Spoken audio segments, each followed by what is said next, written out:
Hey, what's up guys, my name is Severman, and in today's video I will show you how you can make the perfect sub-bass for progressive house or EDM in general. One common problem that we run into when we're setting up a bass line is that we have either a note that's very high or sometimes a note that's very low, and then sometimes it's a problem, like you're thinking, should I go with the higher octave or the lower octave? Because at one point it sounds too low, but then the other note sounds too high. And in today's video I'll basically be making a sub bass from scratch, so this will be a little sound design tutorial and I will show you the solution to this problem. So let's get straight into FL Studio. Alright, so I will sound design the sub bass in a Silent One, but you can use pretty much any other synth, like you can use Vital, Serum, Spire, or you could even go with the 3 oscillator, but I prefer to sound design stuff in Silent One. I'm just most familiar with Silent One.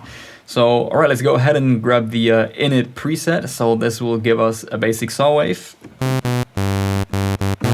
Let's say this is your key and you have this exact bass line.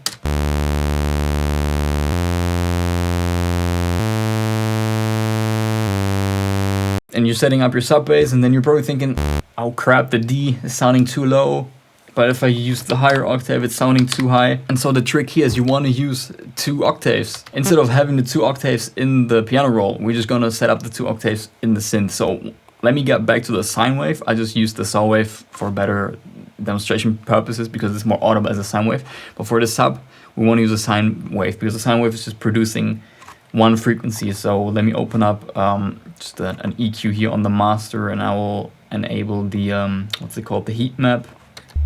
And then we want to pitch that one an octave up. Now make sure you're setting the voices here to 1. As you can see now, we're covering 2 octaves. So this is actually sitting an octave too high. This would be the better octave. And now you can see both octaves are playing roughly between 50 and 100 hertz. And that is the perfect range, or the range that your sub bass should be playing in, roughly between 50 to 100, or maybe if you extend it a little you could say like 40 to 120 hertz. But now depending on the key of your track, you might run into the situation where one note plays a little lower than 50 hertz, or maybe one note plays a little higher than 120 hertz. And this is where this 2 octave trick comes in really handy. Now you might be thinking, well, is this the trick? No, that's not all yet. What we want to do now, now comes the trick. We want to set up a filter where we're constantly changing the relation between the 2 octaves. The lower you go, the more you want the higher octave to be present. The higher your bass line goes, the more you want your lower octave to be present in the mix. So how are we going to do that? We have the filter A here, and then there's a filter type.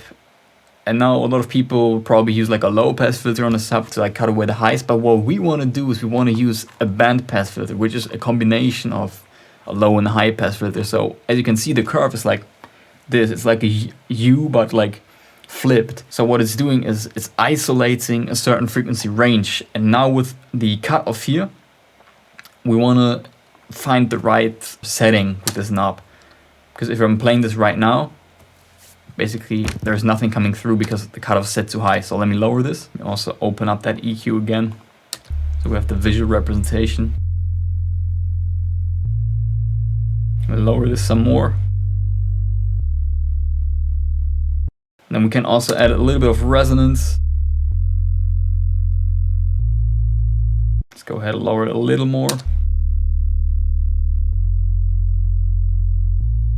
Now you can see, for example, on the higher note, that the lower octave, you can see it here on the EQ, the lower octave is a little louder now than the higher octave, which is what we want. But if you go back to the lower note, here we want the higher octave to be a bit louder.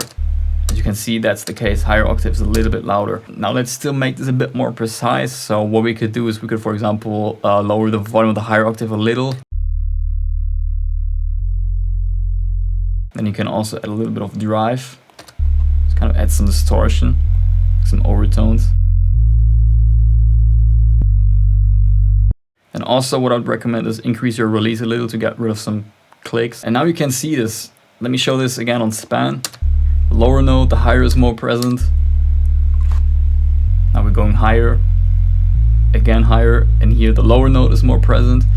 And this keeps the sub bass always in the right range. Let me show you this on other notes. So for example, if I went super low, you can see how the higher octave is really taken over. However, if I go higher, you can see how the lower octave is much more present. And now we've just created the perfect sub bass, because it doesn't really matter how low or high we go in the piano roll. Because if we go very high, the lower octave will become more present. If you go very low, the higher octave will become more present. Check this out once again. Let me start super low and then I'm gonna go up very high and just take a look at span.